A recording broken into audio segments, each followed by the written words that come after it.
Direct Investisseur vous est présenté par FX Pro.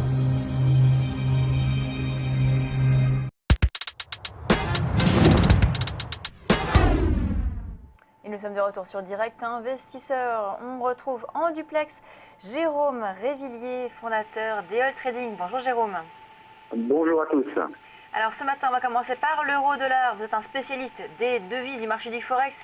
Alors l'euro-dollar, la paire la plus traitée, on est toujours sur les niveaux des 0,6, 1,06 depuis maintenant plusieurs séances. Et je rappelle quand même qu'il y a encore quelques semaines, on était sur les 1,14, 1,15. Donc on a quand même beaucoup baissé maintenant sur cette paire.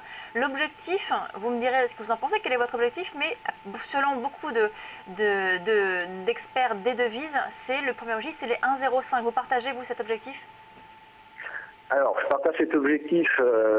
Moi, je suis beaucoup plus prudent sur la paire euro-dollar. Je pense que la paire euro-dollar a potentiellement épuisé pas mal de son potentiel. Et je voudrais ce matin juste évoquer un petit phénomène alors que j'analyse. Parce que vous savez que je suis spécialisé sur l'analyse du commitment of traders. On étudie pas mal les positionnements des traders sur options et futurs. Et on a un phénomène là qui est apparu depuis quelques semaines. Alors ça peut paraître anecdotique, mais c'est très important dans la psychologie du marché, puisque jusqu'à maintenant, la tendance était vraiment menée par la force du dollar et le positionnement extrême des traders sur le billet vert. Alors le dollar est bien évidemment toujours très fort, toujours très costaud, mais on a vraiment un positionnement sur l'euro qui s'amplifie, une surréaction sur l'euro, et en fait, même si le dollar reste très fort, l'euro devient de plus en plus faible. Alors je ne sais pas si j'arrive à faire passer la petite nuance entre les deux, mais cette nuance, elle est de taille, c'est-à-dire qu'on n'est pas forcément en train de plus acheter le dollar en ce moment. La tendance n'est pas forcément provoquée par beaucoup plus d'achats de dollars, mais surtout elle est provoquée par beaucoup plus de ventes d'euros. Alors là où je veux en venir, c'est que le potentiel sur l'euro-dollar, il est peut-être un tout petit peu moindre finalement que sur d'autres paires de devises, puisque le dollar est déjà beaucoup monté, que la hausse de taux de la Fed s'approche à grands pas et qu'elle est maintenant très largement pricée dans les cours.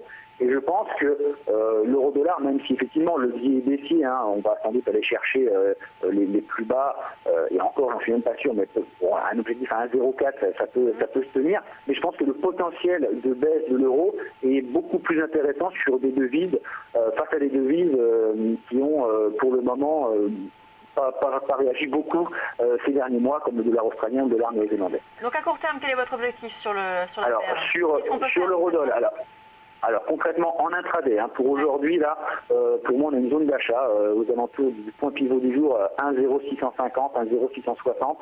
À mon sens, il y a une belle zone d'achat avec un stop sous les 1,0580 pour essayer de jouer un retour vers 1,0740 dans la journée. Donc ça c'est vraiment un scénario très court terme. À moyen terme, alors je reste bien sûr vendeur sur la devise pour l'instant, les achats seraient vraiment trop spéculatifs, mais je patienterai moi pour un rebond plutôt vers les 1,0880 dans un premier temps, voire même 1,1080 pour essayer de revendre la paire. Mais à mon sens, vendre la paire sur les zones actuelles, c'est vraiment limiter le potentiel de gain.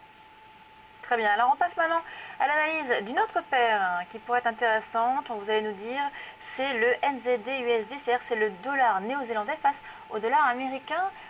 Quel est le potentiel sur cette paire actuellement ?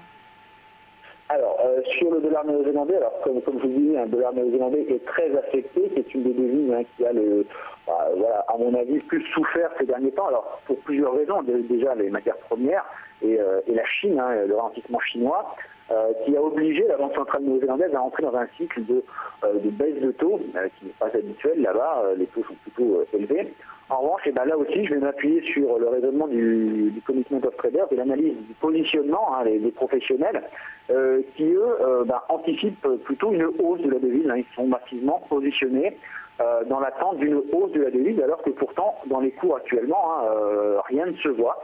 Et donc, pour moi, s'il y avait un pari à faire, ce serait l'achat NZD-USD dans la zone actuelle, aux alentours des 0,65 et 0,6450, pour viser un retour sur les 0,71. Oui. Aziz, c'est une paire également que vous suivez de temps en temps. C'est un scénario du coup que vous partagez avec Jérôme ? Ce qui est sûr, ce qu'on peut dire, Lucie, c'est qu'effectivement, on a une zone assez intéressante vers les 0,6440 sur cette paire-là.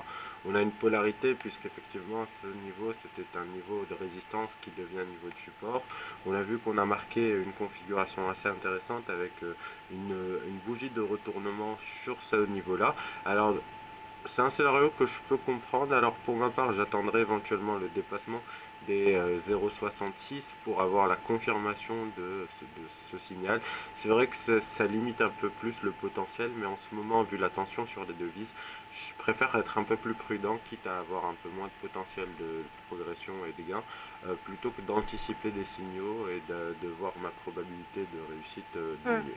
Jérôme, il reste un petit peu moins d'une minute pour commenter le CAC 40. Vous êtes haussier aujourd'hui, en tout cas la séance est plutôt haussière. Est-ce que vous participez donc du coup au mouvement et quel est votre objectif sur le CAC? Alors je pense que pour participer au mouvement, il fallait se réveiller un tout petit peu avant qu'aujourd'hui. Pour aujourd'hui, on voit surtout qu'il manque la vitesse de marché. On a atteint des plus hauts, on a atteint des zones vraiment de résistance clés. Pour aujourd'hui, sur le CAC, j'ai une petite divergence baissière à très très court terme qui apparaît. Bon, de là à jouer la vente, ça me paraît compliqué, mais aujourd'hui, je resterai surtout à l'écart, en tout cas pour entrer, et on privilégiera bien sûr les achats sur repli à moyen terme pour le moment, puisque les indices ont montré qu'ils étaient encore très très solides.